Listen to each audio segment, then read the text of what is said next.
우리 앞뒤 옆에 분하고 인사합니다. 샬롬.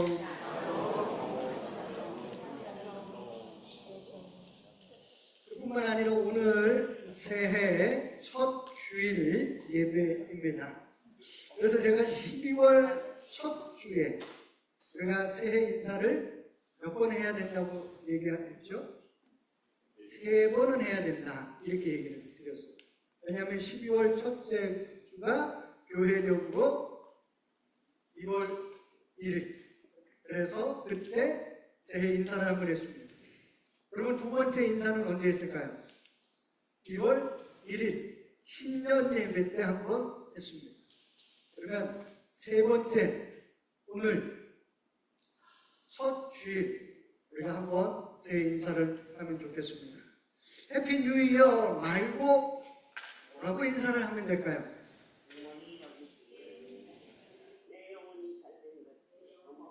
할렐루야. 맞습니다. 내 영혼이 잘된 같이, 영혼이 잘된 같이 범사가 잘되고 강건하세요 라고 인사하는 겁니다. 자, 새해 같이 인사해보죠. 새해 영혼이 잘된 같이 범사가 잘되고 강건하세요. 네, 한번 다시 앞뒤 옆을 보면서 한번 인사해봅니다.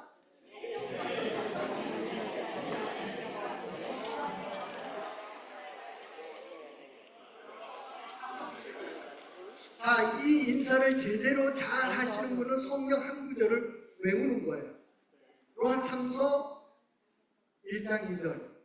내 영혼이 잘된 같이 범사가 잘되고 강건하기를 구하노라. 이 말씀이에요. 그래서 이 인사를, 새해 인사를 외우시는 분은 요한일서 1장 2절 말씀을 외우는 겁니다. 다시 한번 해볼까요? 새해 영혼이 잘된 같이 범사가 잘되고 강건하세요. 다시 한번 인사해 보기 바랍니다.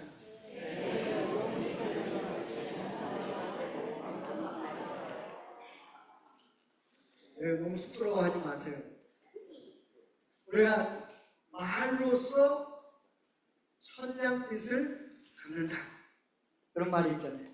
그러니까 이 말을 잘 할 수 있는 그런 사람이 되면 좋겠습니다.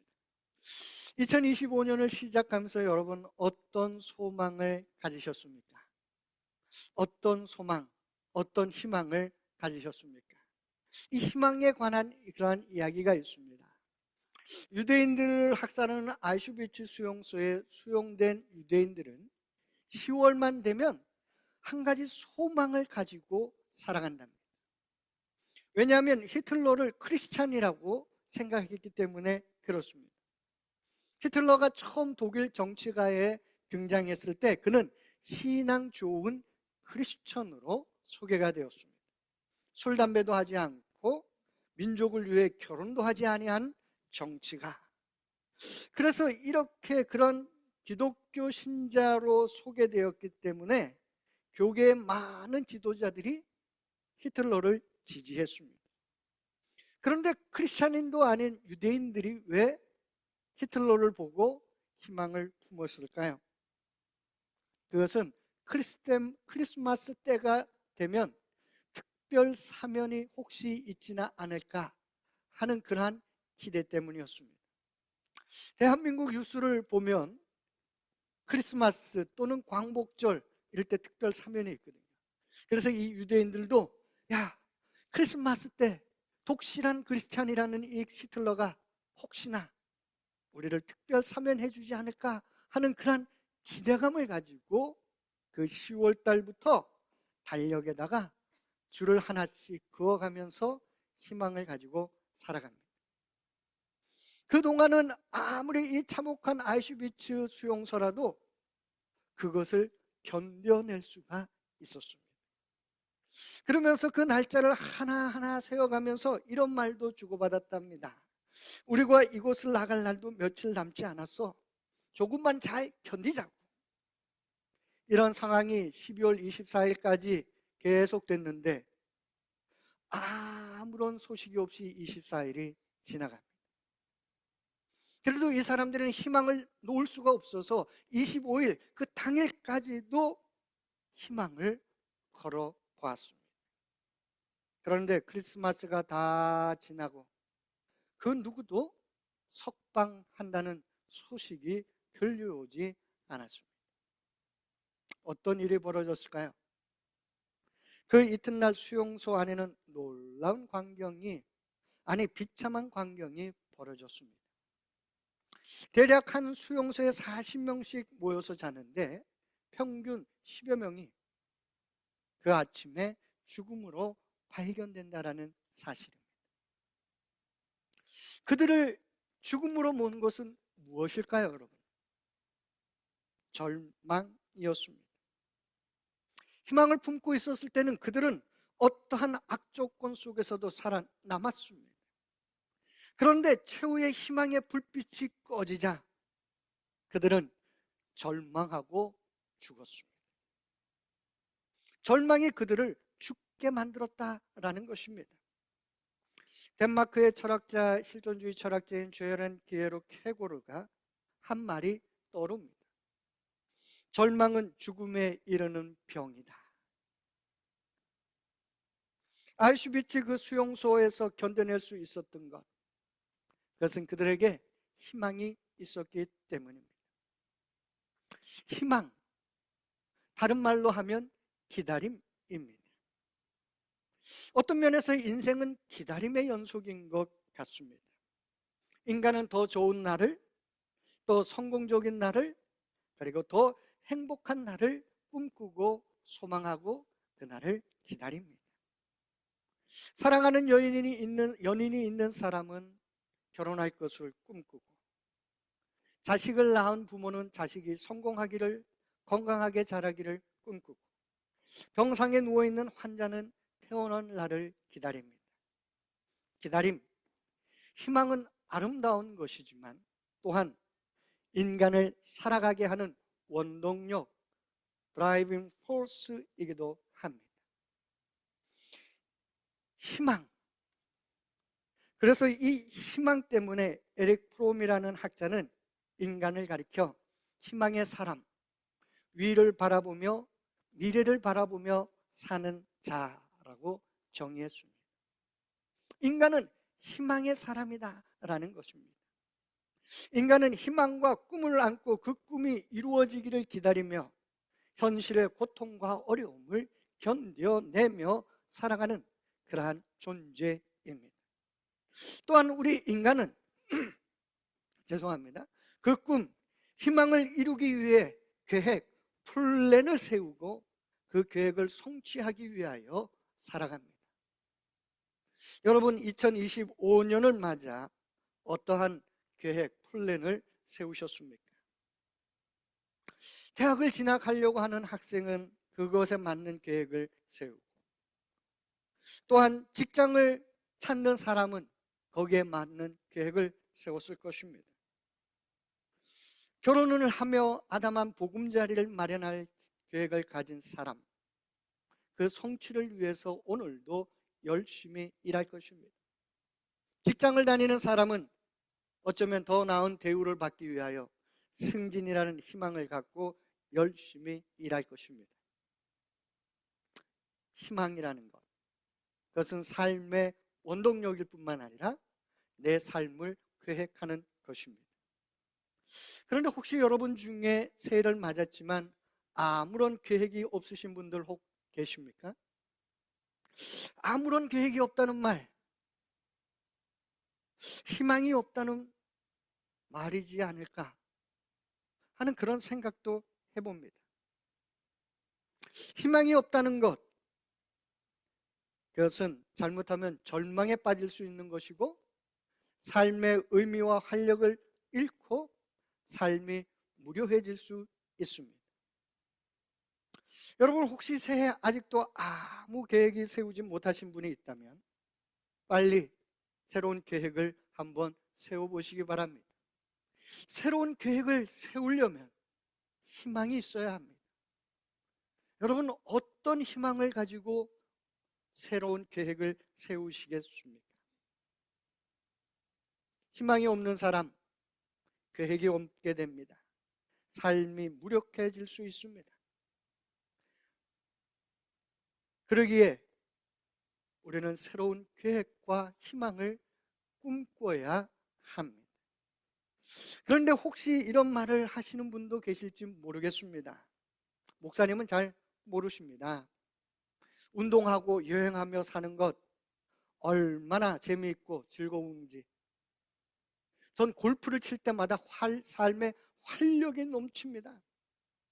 여행하면서 새로운 환경을 대할 때마다 엔돌핀이 그냥 팍팍 솟아납니다.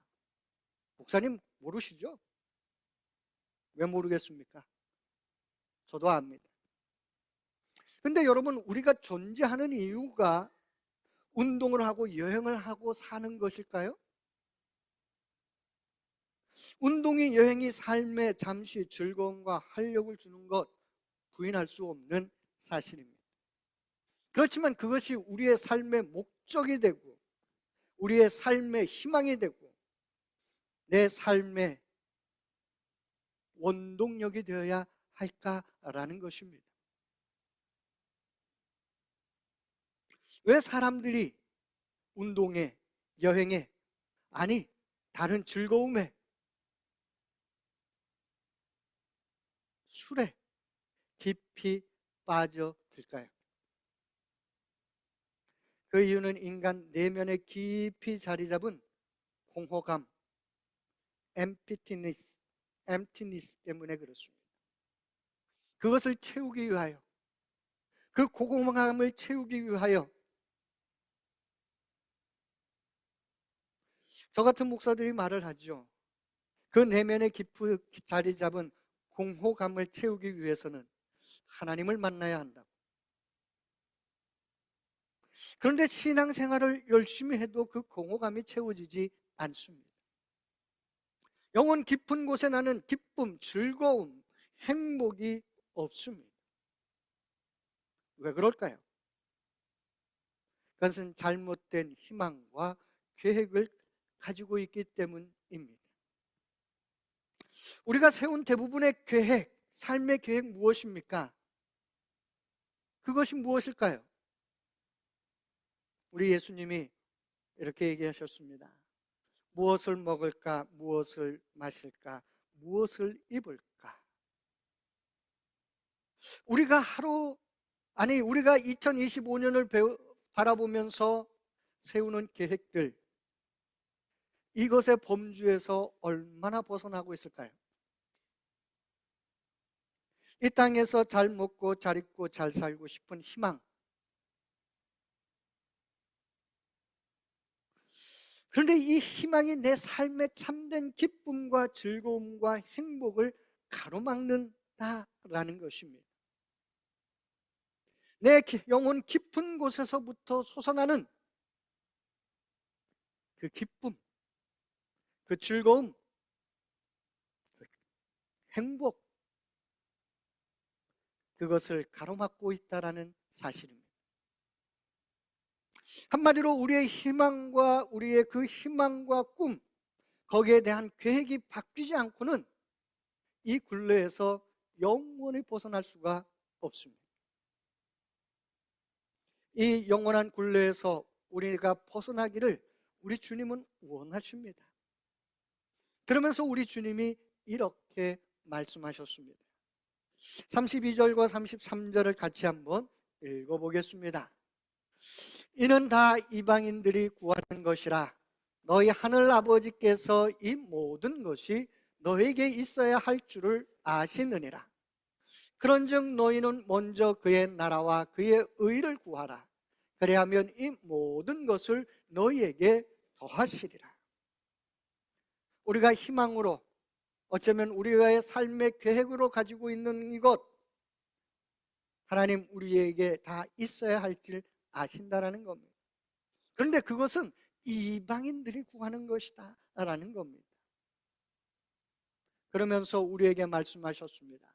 먼저 그의 나라와 그의 의를 구하라. 그리하면 이 모든 것을 너희에게 더 하시리라. 나의 삶의 꿈, 그 꿈에 대한 나의 계획들, 삶의 희망과 바꿈, 그것을 바꾸라라는 것입니다. 우리의 삶의 희망과 꿈, 거기에 따른 그런 계획들이 하나님의 나라와 그의 의를 구하는 것으로 바꾸라는 것입니다.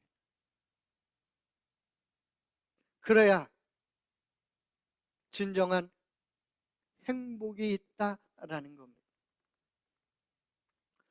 그렇다고 이 말씀이 직장을 다니지 말라는 말도, 운동을 하지 말라는 말도, 공부를 하지 말라는 말도, 여행을 다니지 말라는 말도 아닙니다. 이 말은 이 모든 것이 곧 하나님의 나라와 그의 일을 구하는 것이 되어야 한다 하는 그런 말씀입니다.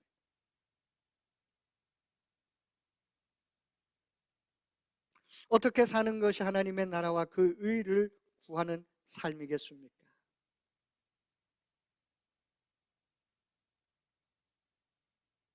내 삶의 모든 것이 내가 희망하고 계획하며 살아가는 모든 것의 그 바탕이 하나님의 나라와 그 의를 구하는 것이 되어야 한다는 사실입니다.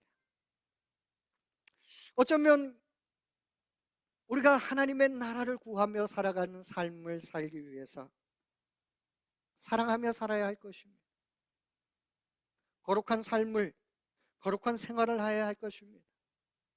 감사하며 살아야 할 것입니다. 이를 바르게 알고 바르게 실천하기 위해서 우리는 2025년에 성경을 읽고 성경을 공부해야 합니다. 그렇지 않으면 나는 늘 이방인들이 구하는 그것에 희망을 걸고 그것에 맞춘 계획을 살아감으로 인해서 늘 그 공허함, 그것을 채우지 못하고 살아가는 것입니다. 우리 하나님은 그것이 아니라, 우리 주님은 하나님의 나라와 그 의를 구하는 그 삶으로의 방향 전환을 이야기하셨습니다. 그것을 우리를 향해 지시해 주셨습니다. 그렇게 삶의 희망을 바꾸라. 그렇게 살기 위해 우리는 기도해야 합니다. 그리하면 이 모든 것을 너에게 더하시리라. 이 모든 것을 더하시는 그 하나님을 만나는 우리 모두가 되기를 소망합니다. 2025년이 이 모든 것을 더해 주시는 하나님, 내가 그것을 위해 계획을 세우고 쫓아감으로 인해서 피곤하고 지치고 살아가는 삶이 아니라 내 소망이 바뀌었더니 하나님께서 이 모든 것을 더해 주는 그 삶으로 변화되는 그 하나님을 만나는 우리 모두가 되기를 축원합니다. 이런 질문을 한번 해볼까 합니다. 왜 인간은 희망의 존재일까요?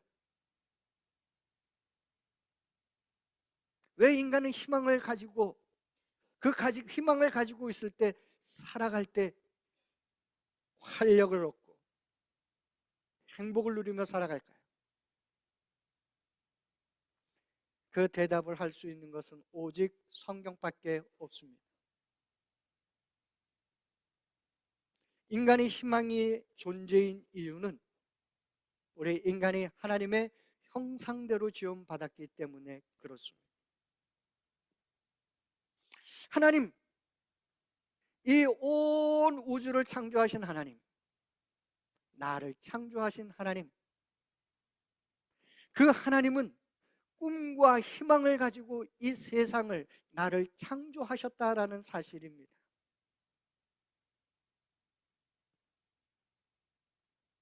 그러기에 우리는 하나님을 닮았기에 우리는 희망의 존재입니다.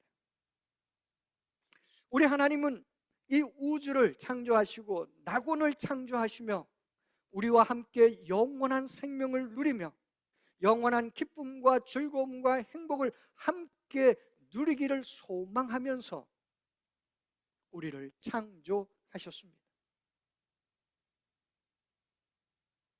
지난 한 달 조금 넘게 매일 새벽 기도를 할 때 요한계시록을 읽었습니다. 요한계시록 마지막에 나오는 것이 무엇입니까? 새 하늘과 새 땅입니다. 창세기에 하나님은 에덴 동산에서 우리와 함께 영원한 생명을 누리고 영원한 사랑과 기쁨을 나누며 행복할 소망을 가지셨습니다. 그런데 그것이 깨어졌습니다. 그렇지만 하나님은 그 희망을 포기하지 않으셨습니다. 그래서 자기의 아들 독생자 예수 그리스도를 이 땅에 보내주셨습니다. 그래서 우리에게 그 희망을, 당신의 소망을, 당신의 희망을 우리에게 알려주셨습니다. 그리고 앞서 말씀드린 것처럼 요한계시록 성경의 맨 마지막에 새 하늘과 새 땅,